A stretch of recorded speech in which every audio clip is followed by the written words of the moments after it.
Gosh dang it, Karen, I don't like your abusive language. I'm going to give it right back to you so that you can see how bad it is and maybe you'll stop. Now listen here, you bitch.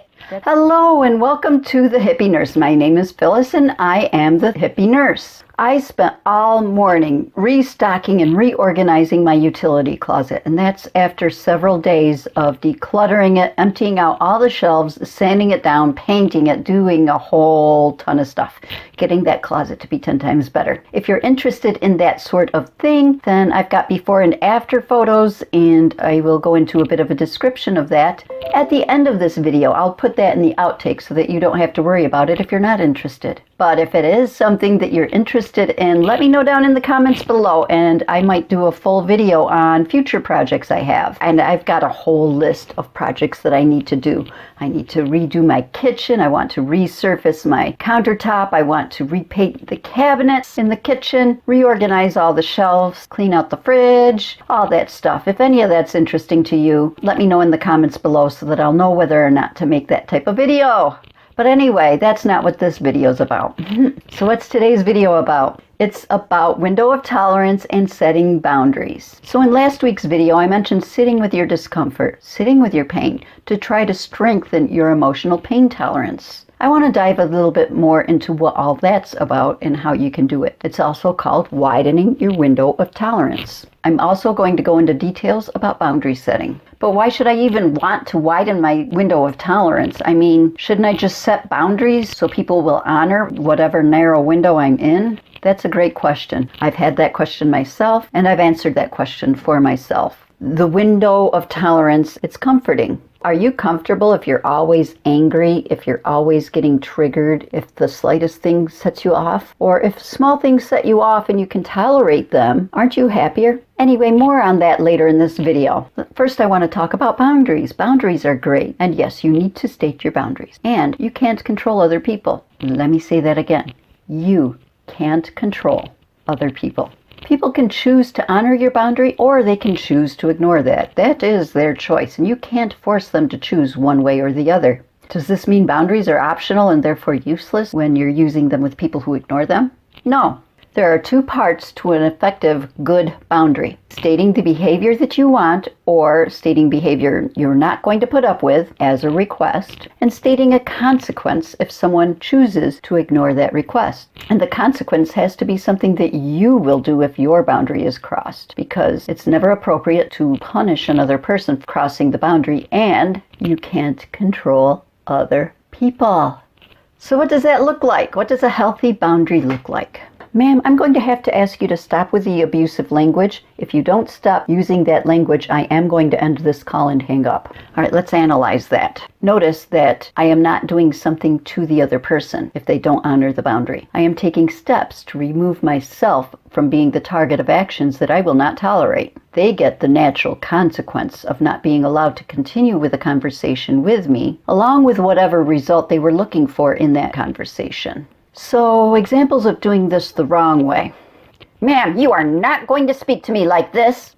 Okay, there are two ways that this is ineffective. First, you cannot control other people. Trying to control other people is ineffective. So you demanding something from them will probably get them to do the exact opposite. So the first step is to change the directive into a request. Ma'am, I need you to, or I'm going to have to ask you to do your request. Stop speaking to me in that manner. This turns the boundary into a request that they can accept or deny. It might be counterintuitive to offer them an option, but remember, they always do have the option whether you acknowledge it or not. You are going to do this might be looked at as, challenge accepted.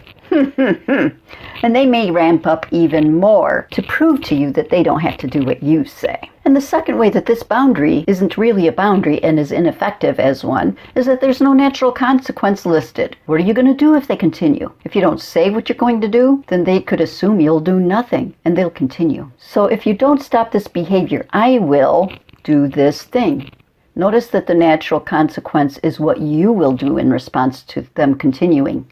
Again, you cannot control another person. The only person you can control is you, so what action will you take if they cross your boundary? Come up with a consequence that is relatable and goes along with the action. And here's where the tough part comes in. If they continue, you must carry out the consequence. That will mean hanging up the phone call if the abusive language continues. Or it may be, if your friend is always late for lunch and you tell them, after 15 minutes, I'm getting up and walking out of that restaurant. Getting up and walking out of the restaurant after 15 minutes if they aren't there yet. And it may mean, if they continue to do that over and over again, setting a boundary with them. If you do this to me one more time, I will stop going to lunch with you. Also, the consequence might be a little bit harder to carry out. It may mean refusing to go to Christmas dinner with your family when the creepy uncle is going to be there. Or possibly even going no contact with a toxic family member that you love. Another example of boundary setting gone wrong. Gosh dang it, Karen, I don't like your abusive language. I'm going to give it right back to you so that you can see how bad it is and maybe you'll stop. Now listen here, you pig. That's passive aggressive and it's ineffective. What do you think Karen will do if you start swearing back at her? Do you really think she'll calm down and start acting more civil with you? That's one surefire way to spiral up the conflict. When making boundaries and consequences, it's important to keep in mind what your end goal is in the boundary setting. My end goal in that abusive language scenario is to not be abused. Notice my end goal is me-centered. My end goal is not to control the other person and get them to stop swearing or to stop using abusive language with me, because I can't control another person. My goal is to not be abused. So to reach my goal of not being abused, I will do two things. First, I will ask you to stop. Second, if you don't stop, I remove myself from the abuse. That is the key to healthy boundary setting. Now let's talk about this window of tolerance thing. When you're in the window of tolerance, your body is in its optimal state. You're right in this area right here. Fight, flight, freeze, faint, fawn is not activated when you're within your window. You can think rationally and you can maintain control. When you start getting riled up and start losing control, you go up above your window of tolerance into hyperarousal, into fight or flight. It's difficult to calm down. You may feel overreactive, your thoughts may be all jumbled, you're emotionally distressed. Using mindfulness and breathing techniques can help you calm down and go back down into your window of tolerance. The opposite extreme of that takes you below the window of tolerance into hypoarousal, freeze or faint, or perhaps even fawn. You become numb to the pain. You may be depressed, lethargic. Getting physically active can help break you out of this and rise you back up to the window. Mindfulness and breath work can also help here. These are basics, very easy basics about the window of tolerance. I'll go into more details on next week's video on how you can widen your window of tolerance so that you can stay level-headed and keep yourself emotionally regulated more often. I hope you've enjoyed this discussion. I hope it's helped you out at least a little bit. And if it has, give me a comment down below with the best part of this advice about the window of tolerance or boundary setting that you enjoyed about this video, or something that you will do to implement this. And if you're interested in what I'm doing in my house, then stick around after this video and I will show you my closet redo before and after. It's my utility closet and it turned out fabulous. I still have a few touch-ups to do, but for the most part, I love it. Anyway, if you enjoyed seeing this video, smash that like button and hit that subscription and the notification bell so that you'll know when I upload again, and you'll be able to learn all about the window of tolerance, deep dive into it for next week. I love every one of you guys so very much, and I am so grateful for each and every one of you. And I will see you in my next video. Namaste. Okay, so here is my closet before I renovated. It's dark, it's dirty, it's cluttered, it has a lot of garbage in it. I couldn't fit everything in there and everything is so disorganized. I've got paint cans on the floor, I've got a case of tissues on the floor because they just wouldn't fit in. There's my toolbox too. And here it is afterwards, so bright and cheery. I sanded it down and painted it white. It took 3 coats of primer. And I just love how it turned out. I also removed the door. And look, everything fits so perfectly. All my paint, and I had a lot of paint, all fits on that bottom shelf.